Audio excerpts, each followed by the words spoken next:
Bismillahirrahmanirrahim. Assalamualaikum warahmatullahi wabarakatuh. Waalaikumsalam warahmatullahi wabarakatuh. Kurang semangat ya. Ulang assalamualaikum warahmatullahi wabarakatuh. Waalaikumsalam warahmatullahi wabarakatuh. Alhamdulillahirabbil alamin. Assalatu wassalamu ala asyrofil anbiya'i wal mursalin sayyidina wa maulana Muhammadin wa ala alihi wa sahbihi ajma'in, amma ba'd. Alhamdulillah ya, pada hari ini kita masih diberikan kesempatan kembali kesehatan dan kita dipertemukan dalam pembelajaran pada hari ini dalam keadaan sehat walafiat. Nah, gimana kabar kesehatannya hari ini? Alhamdulillah baik.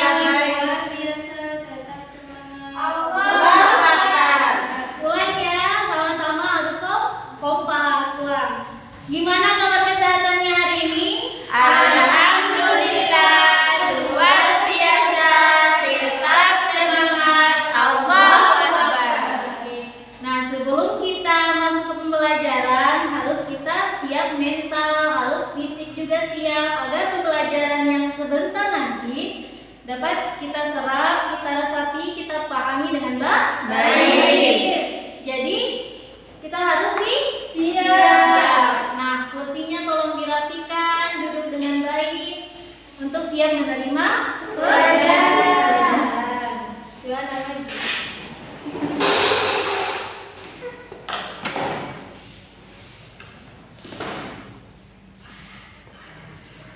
Oke, sebelum kita mulai pelajaran, Ibu persilakan kepada ketua kelas tolong memimpin doa pada siang hari ini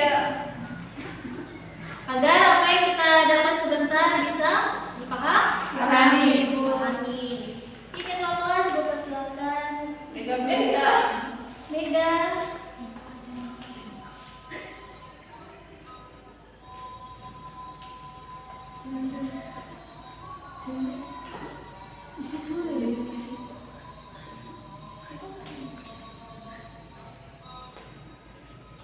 Ya teman-teman, sebelum kita melakukan pelajaran, marilah kita berdoa terlebih dahulu. Berdoa dalam hati mulai.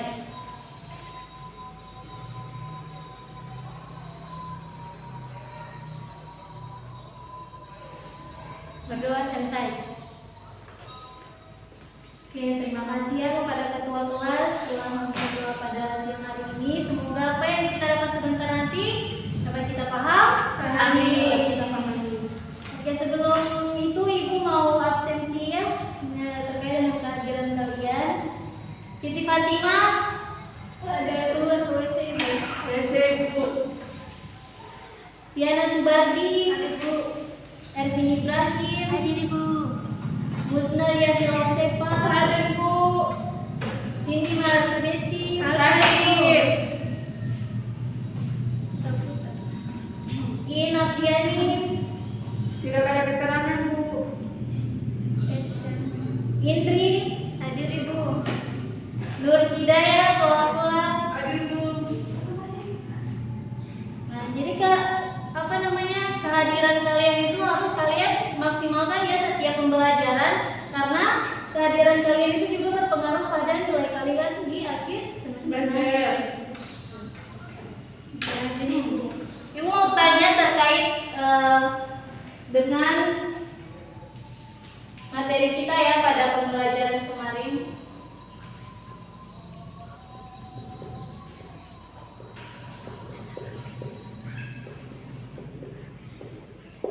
Ada yang masih ingat kemarin kita belajar terkait apa? Kita beriman kepada kita Allah.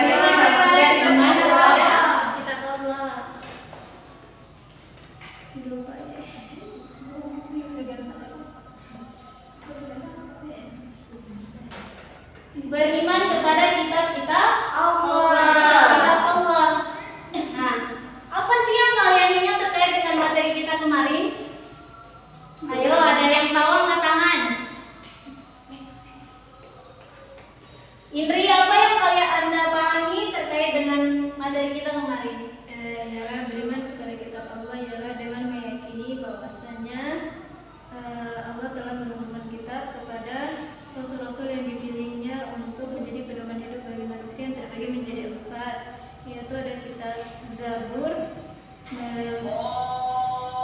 melalui Nabi Daud, kemudian kita Taurat melalui Nabi Musa, Injil melalui Nabi Isa, dan Al-Quran melalui Rasulullah Muhammad SAW.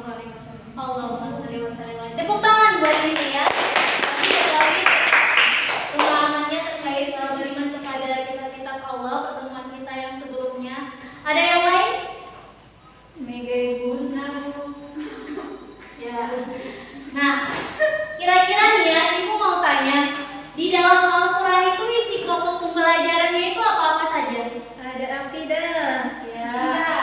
Fikih, akhlak, akhlak,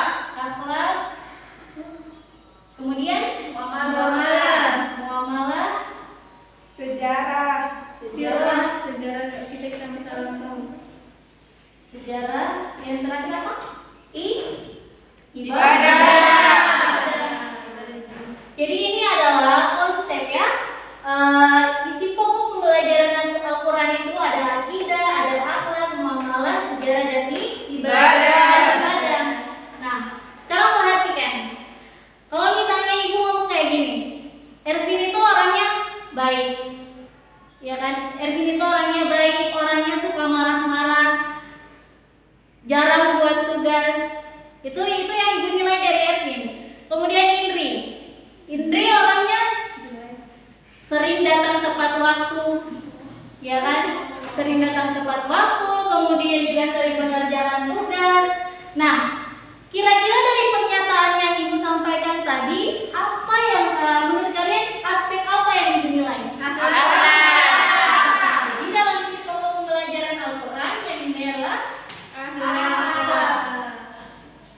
akhlak ya. Nah, akhlak itu penting gak sih? Penting.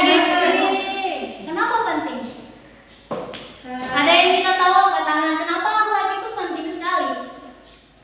Ya, Misna, tolong. Karena akhlak menentukan kepribadian seseorang. Iya, yang pertama itu adalah akhlak menentukan Kepribadian seseorang. kepribadian. Setelah itu apa lagi? Kenapa sih akhlak itu penting sekali dalam kehidupan kita? Sebenarnya ada apa sih dengan akhlak? Kenapa Rasul itu sampai diturunkan ke bumi itu hanya untuk menyempurnakan akhlak? Kenapa sampai akhlak itu sangat penting? Saya, Bu. Ya, Siti Fatimah. Karena akhlak itu dapat membedakan kita dengan umat yang lain. Masya Allah. Masya Allah ya jawabannya. Membedakan dengan Umat yang lain. umat yang lain. Selain itu apa lagi? Pentingnya akhlak dalam kehidupan kita.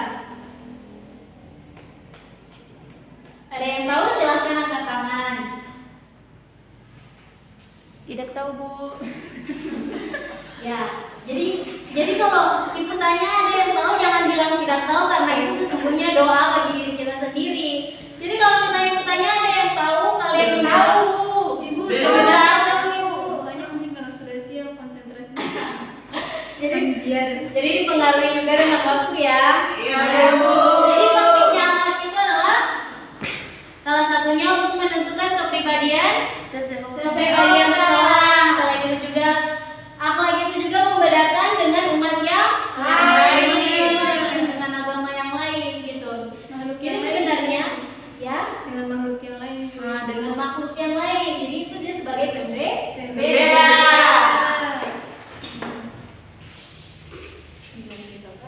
Nah, jadi pada dasarnya akhlak itu dia penting karena kenapa? Karena di dalam ajaran Islam, akhlak itu dia menempati posisi paling istimewa dan sangat penting. Jadi akhlak itu dia memuat seluruh aturan-aturan atau apa yang ada di dalam Al-Quran itu dia dimuat semua di dalam akhlak. Kenapa ibu katakan dia dimuat di dalam akhlak? Karena apa? Hubungan kita dengan Allah, hubungan kita dengan manusia itu kita implementasikan melalui Akhlak. Nah, jadi contohnya ibadah, hubungan kita dengan Allah. Ketika kita beribadah, ketika seorang muslim beribadah itu bukan hanya dia menggugurkan yang namanya kewajiban, bukan hanya sekedar menggugurkan kewajiban, akan tetapi lagi di dalam beribadah kepada Allah Subhanahu wa taala, di dalam juga dia terdapat yang namanya akhlak.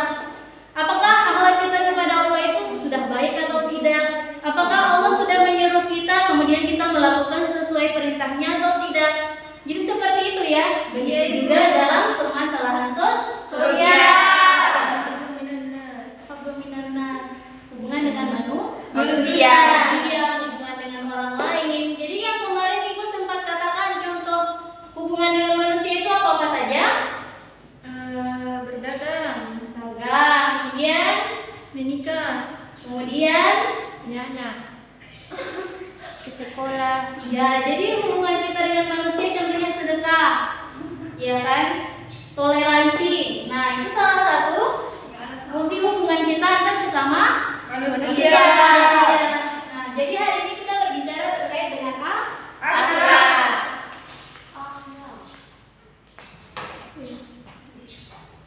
Kita berbicara terkait dengan akhlak. Akhlak terpuji.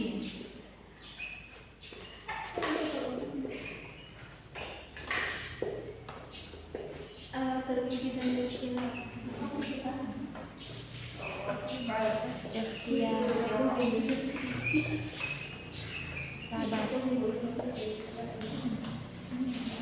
Pembahasan kita pada hari ini adalah Akhlak. terpuji terhadap diri sendiri. Nah, ulang satu kali lagi.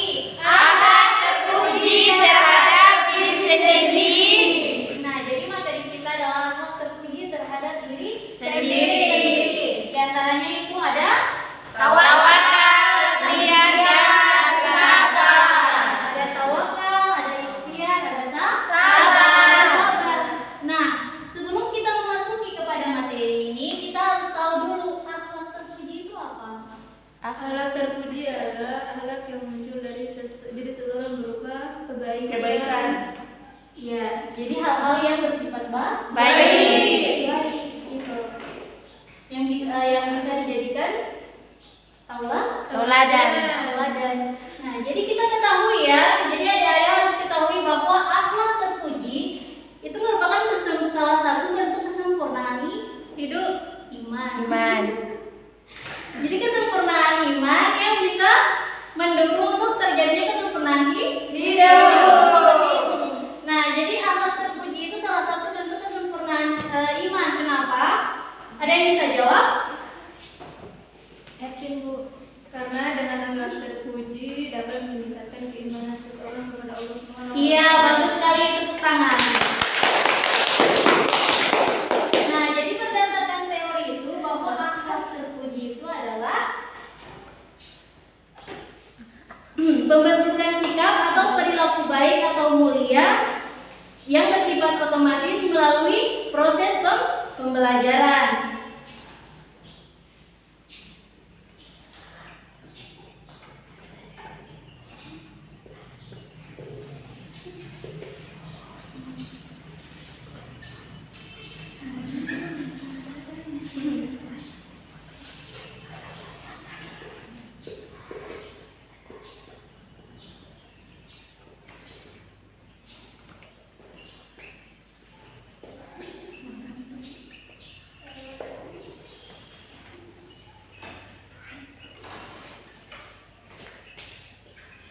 Nah, tolong Musna, bantu Ibu untuk menjelaskan ini.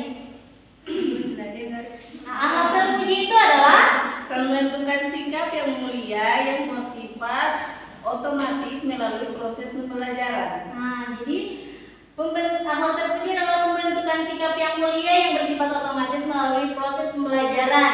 Nah, melalui proses pembelajaran ini maksudnya apa? Ketika kita di sekolah, kita diajarkan kan, madrasah yang paling awal dalam kehidupan kita itu ada di ibu. Ibu tuh di mana di? Keruangan. Pasti nih ya, ketika waktu pertama kali masuk sekolah, pasti ibu juga mengajarkan gini. Nanti kalau ada tidak boleh melawan di sekolah, kemudian apa lagi? Harus mendengarkan guru. Mendengarkan guru, apalagi? Tidak boleh bolos. Tidak boleh bolos, harus buat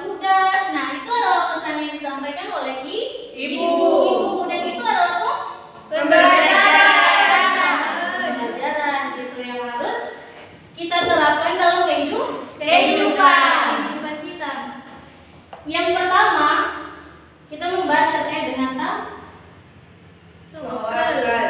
tawakal. Secara bahasa atau terminologi dan secara etimologi, tawakal dia berasal dari bahasa Arab. yakni Tawakal. ya, yang artinya bertawakal. Mewakilkan atau menyerahkan. Menyerahkan diri kepada Allah. Mewakilkan. Atau menyerahkan Atau menyerahkan. Menyerahkan diri, Menyerahkan diri. mewakilkan atau menyerahkan Menyerahkan. diri. Nah, sedangkan secara terminologi, ada yang bisa kira-kira secara terminologi tawakal itu apa? Tawakal adalah menyerahkan diri kepada Allah Subhanahu wa taala dengan melakukan ibadah dan tidak menyekutukan Allah Subhanahu wa taala. Ya, bagus sekali, tepuk tangan. Ada yang lain bisa? Tawakal secara terminologi itu apa? Ada. Tawakal berarti berserah diri sepenuhnya kepada Allah dalam menghadapi atau menunggu hasil suatu pekerjaan atau menanti akibat dari suatu keadaan. Iya, bagus sekali. Tepuk tangan buat teman-teman kita ya. Nah, jadi tawakal secara bahasa ini berasal dari bahasa Arab yang diwakala yang artinya Mewakilkan atau menyerahkan diri. Nah, secara istilah artinya bersungguh-sungguh, ya kan? Bersungguh-sungguh terhadap ketetapan dari Allah Subhanahu Wa ta'ala. Nah, di dalam Al-Quran, surah apakah yang menjelaskan kepada kita tentang dengan perintah untuk tawakal? Di dalam Quran surat apa? Banyak itu.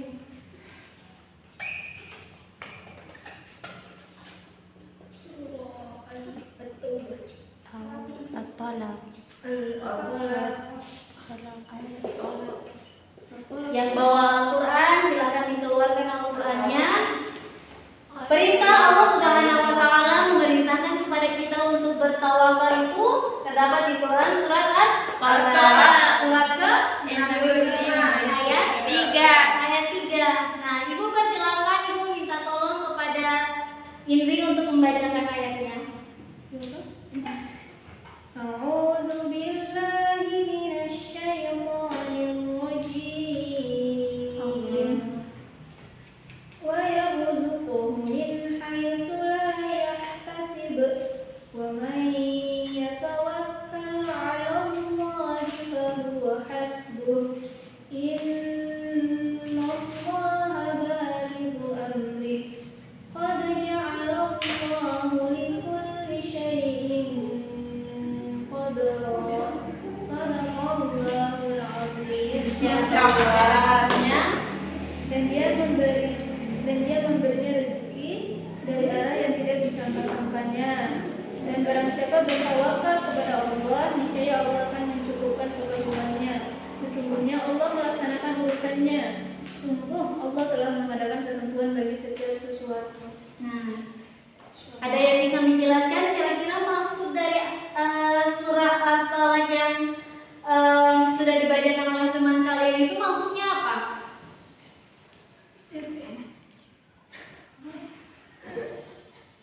Ayo Ervin,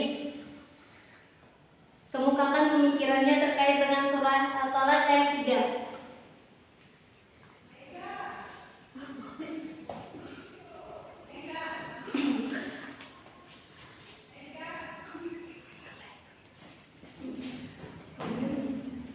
Ayo.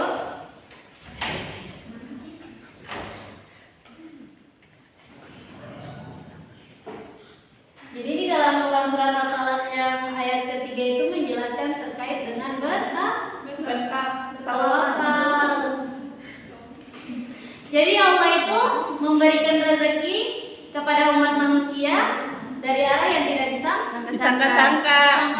dan di situ kita diperintahkan untuk bertawakal. Tawakal. Nah, perhatian sini. Jadi bertawakal itu berbicara terkait dengan keteguhan hati. Keteguhan hati. Maksudnya apa Bu kok berbicara terkait dengan keteguhan hati? Iya, karena tawakal itu banyak orang yang bertawakal tapi hanya di mulut saja. Sebenarnya pemikiran itu salah. Bukan hanya kita mengatakan ya Allah segala urusan saya Engkau yang mengatur. Bukan hanya seperti itu, akan tetapi dia diiringi dengan perbuatan. Bagus sekali. Jadi tawakal itu bukan hanya kita mengucapkan secara lisan, akan tetapi dia diiringi dengan niat dan perbuatan. Bahkan banyak juga ya orang yang berpendapat bahwa tawakal itu dalam perspektif yang negatif. Jadi gini contohnya, dia bertawakal kepada Allah bahwa segala urusannya itu diatur oleh Allah. Kan tetapi dia tidak berusaha. Apakah kesuksesan itu akan didapat tanpa berusaha? Tidak. Iya kan?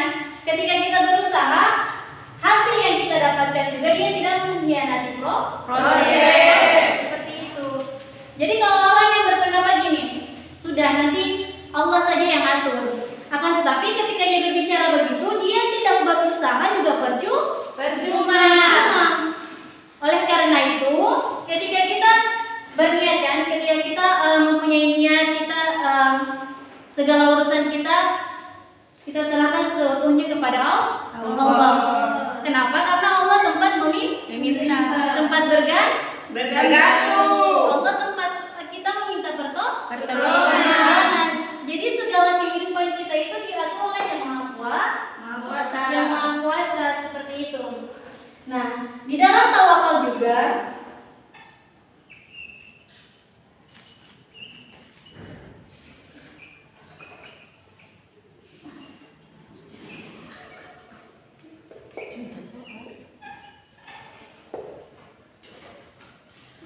yang kedua adalah bentuk perilaku dan contoh tawakal. Nah, tawakal juga dia memiliki tingkatan. Tingkatan yang pertama adalah tawakal itu sendiri. Yang kedua adalah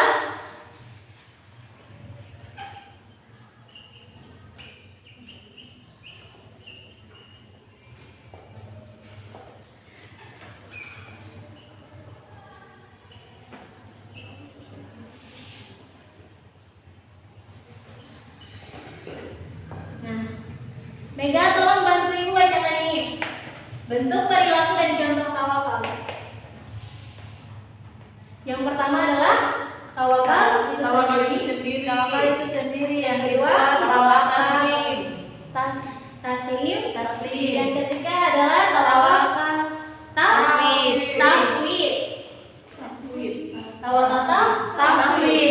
Nah, dari ketiga ini adalah bentuk perilaku dan contoh tawakal. Yang pertama adalah tawakal itu sendiri. Maksudnya apa? Allah yang segala sesuatu yang sudah Allah janjikan, kita merasa senang ketika kita melakukan perbuatan baik. Contohnya apa? Allah janjikan apa di dalam Al-Quran ketika kita melakukan suatu perbuatan yang baik? Menjadikan surga. Jika kita melakukan sholat. Surga. Contohnya seperti itu, ketika kita melakukan ibadah dengan sungguh-sungguh, maka jaminannya adalah surga. Itu. Nah, kemudian yang kedua adalah tawakal taslim. Tawakal taslim itu maksudnya apa ya? Jadi tawakal taslim itu menyerahkan semua urusan kita hanya kepada Allah, gitu. Jadi apa yang terjadi pada diri kita, ada masalah apa, maka masalah itu diserahkan kepada Allah Subhanahu wa taala. Dan ini dia menempati tingkatan kedua yang disebut dengan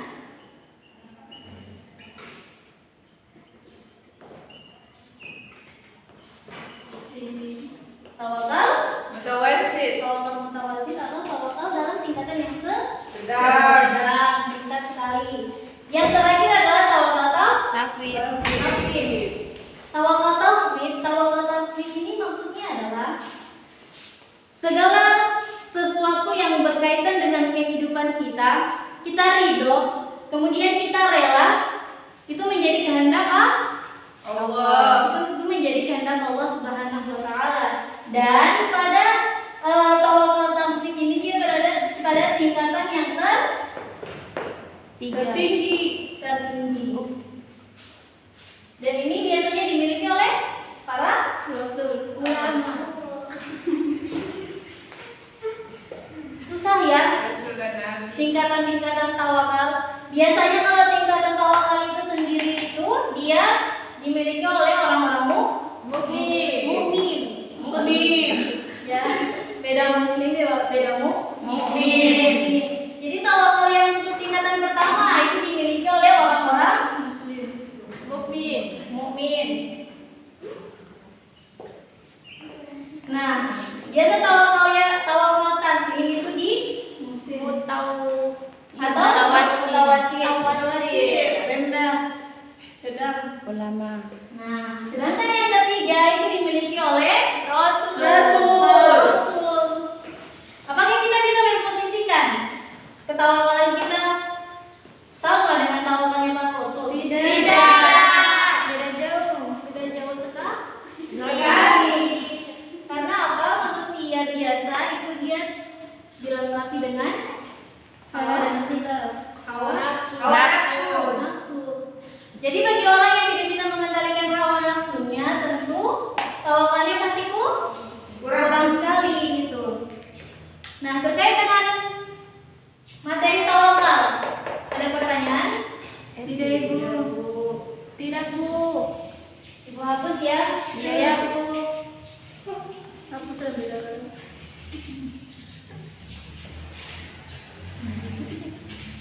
ini baby. Tidak ada baby.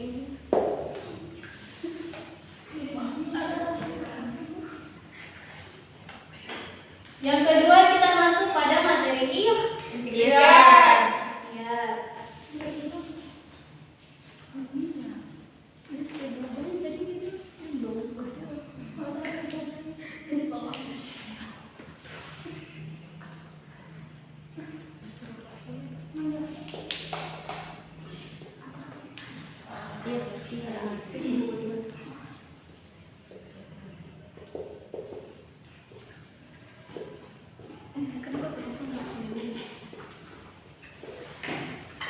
Nah, secara bahasa kata ikhtiar ini dia berasal dari bahasa Arab.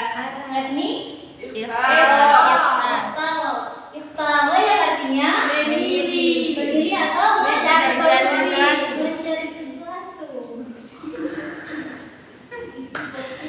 Jadi dia berasal dari bahasa Arab iftara yang artinya memilih atau mencari sesuatu. Nah, sedangkan secara istilah adalah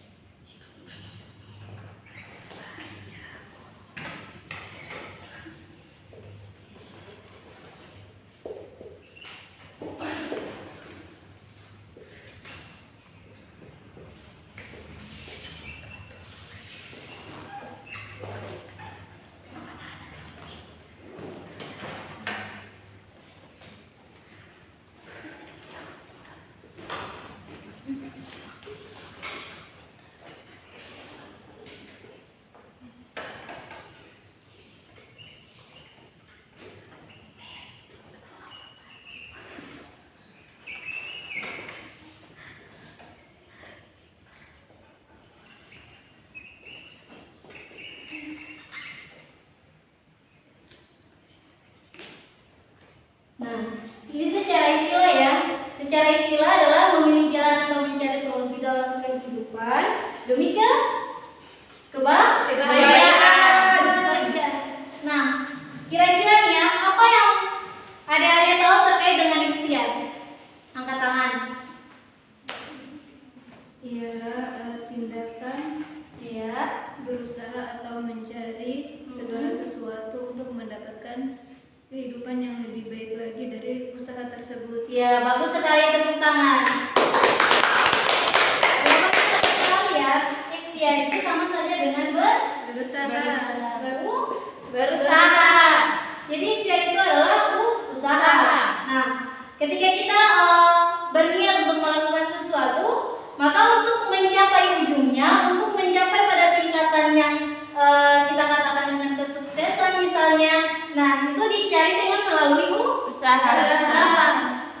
itu.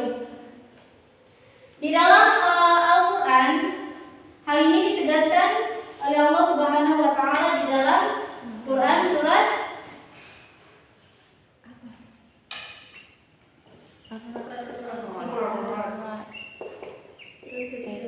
Nah, tolong dibuka surahnya. Quran surat Al-Ra'd ayat 11. Surat ke-13. Sudah Ibu. Nah, silakan dibaca. A'udzu billahi minasy syaithanir rajim. 11 kan? 13. Surah ke-11 ayat surat ke-13 ayat 11. Lahu mu'aqibatun min baini yadayhi wa min khalfihi yahfazunahu min amrillah. Innallaha la yughayyiru ma biqaumin hatta yughayyiru ma bi anfusihim. Wa idza arada Allahu biqaumin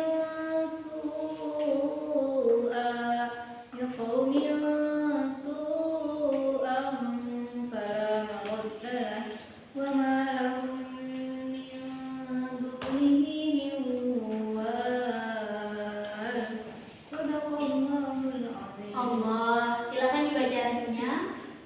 Artinya bagi manusia dan malaikat-malaikat yang selalu mengikutinya bergiliran di muka dan di belakangnya. Mereka menjaganya atas perintah Allah. Sesungguhnya Allah tidak merubah keadaan sesuatu kaum sehingga mereka merubah keadaan yang ada pada diri mereka sendiri. Dan apabila Allah menghendaki keburukan terhadap sesuatu kaum, maka tak ada yang dapat menolaknya. Dan sekali-kali tidak ada pelindung bagi mereka selain Dia, Allah Subhanahu wa Ta'ala. Ya, bagus sekali ya. Nah, di dalam surah itu, di dalam Quran surat Al-Ra'd ayat ke-11 ada kalimat yang kita garis bawahi, yakni Allah tidak akan merubah keadaan suatu kaum kecuali Kaum itu yang berubahnya sendiri. Ya. Nah, jadi salah ya ketika orang meletakkan kata tawakal terlebih dahulu kemudian ikhtiar. Salah, ya. Karena sebenarnya ikhtiar dulu baru bertawakal. Kita disuruh berusaha terlebih dahulu, karena sesungguhnya kalau kita cuma berpangku tangan, kalau kita cuma duduk kemudian kita tunggu keajaiban yang datang, maka itu sama saja bohong. Karena sudah Allah tegaskan bahwasannya Allah itu tidak akan merubah keadaan seseorang kalau dia tidak merubah keadaannya sendiri. Nah, maksudnya itu ketika kita ingin menjadi orang kaya misalnya, kita ingin menjadi orang yang pintar, kita menjadi orang yang berhasil, maka kita harus berusaha. Pada zaman Nabi, ada sahabat pernah mengatakan kepada Nabi seperti ini. Nabi, apakah saya boleh bertawakal terlebih dahulu kemudian saya melepaskan tali pada unta saya? Apa kata Nabi? Tidak. Bertawakal terlebih dahulu kemudian Anda tetap mengikat tali pada leher unta tersebut. Jadi dalam hal itu Allah menyuruh kita untuk berusaha semaksimal mungkin. Nah, tawakal itu maksudnya urusan kita, segala usaha kita nanti biarkan Allah yang menentukan. Nah, dari materi kita terkait dengan akhlak terpuji terhadap diri sendiri, khususnya tawakal sama ikhtiar, ada pertanyaan? Lanjut. Nah, sebelumnya Ibu ingin yang terakhir, nanti berkaitan dengan waktu ya, karena waktu kita mepet sekali, maka poin sabar akan kita bahas pada pekan depan. Nah, jadi ada yang bisa menyimpulkan terkait dengan materi kita pada hari ini terkait akhlak terpuji? Busna, apa yang kamu ketahui terkait materi kita? Jadi di situ alat terpuji berarti terpuji itu kan kebaikan Ya. Jadi maksudnya ada tawakal, ada ikhtiar. Kalau tawakal itu kan berserah diri, Ya. ikhtiar itu berusaha. Jadi sebelum kita berserah diri haruslah kita berusaha terlebih dahulu, karena sesuai dengan janji Allah tadi pada Quran surat Al-Ra'd ayat 11 bahwa kita garis bawahi bahwa Allah tidak mengubah keadaan suatu kaum melainkan kaum itu yang mengubahnya sendiri. Ya, bagus sekali. Tepuk tangan kepada Bunda. Nah, kemudian ada yang lain yang bisa menyimpulkan. Siana, tolong menyimpulkan terkait dengan materi kita. Apa yang kamu pahami terkait dengan akhlak terpuji?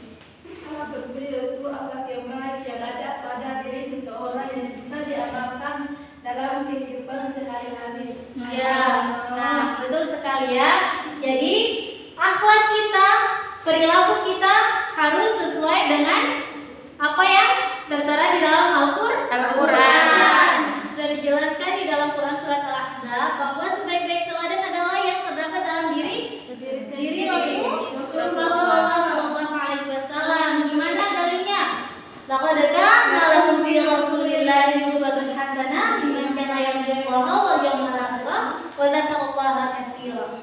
Jadi sebaik-baik suri tauladan yang ada pada diri Rasulullah Sallallahu Alaihi Wasallam. Nah, demikian ya pertemuan kita pada hari ini terkait dengan akhlak terpuji. Nanti pada poin sabar kita akan membahas pada pekan depan. Kurang dan lebihnya Ibu mohon maaf jika ada kesalahan. Wabillahi taufiq wal hidayah. Wassalamualaikum warahmatullahi wabarakatuh. Waalaikumsalam warahmatullahi wabarakatuh.